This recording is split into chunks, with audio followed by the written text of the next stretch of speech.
After months of back and forth, the Austin City Council is still looking at plans to build a $1 billion mixed-use project in Southwest Austin. But redeveloping the Brodie Oak Shopping Center is still facing pushback from environmental groups. KVUE's Malia Masamoto joins us here in the studio to run through where the city's at on these plans now.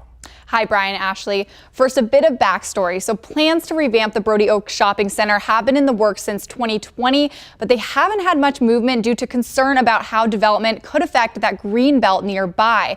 Now, the Bar Shop and Olds Company announced their plans for a mixed-use project for the Brodie Oak Shopping Center in 2020. It's right by the Barton Springs Greenbelt at the juncture of Highway 360 in South Lamar.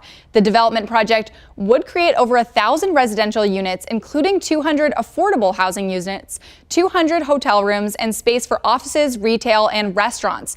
Developers also plan to include more than 13 acres of public and private parks. The Central Green is the core of the Brodie Oaks redevelopment, surrounded by restaurants and activated with recreational programming. Central Green is anticipated to be the center of Brodie's vitality.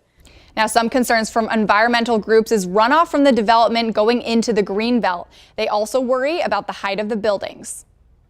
Skyscrapers are not affordable. They're not climate friendly. They're not required for public transit. They need to be reduced.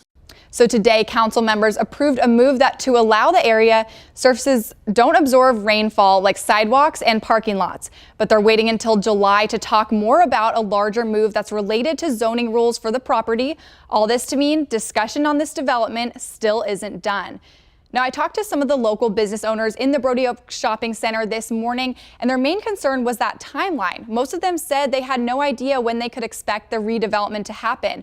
But in today's meeting, Bar Shop and Olds laid out a potential timeline that, if approved, the project would start permitting phase 1 by 2024, start phase 1 construction by 2025 and throughout 26, and phase 1 operation would be by 2027.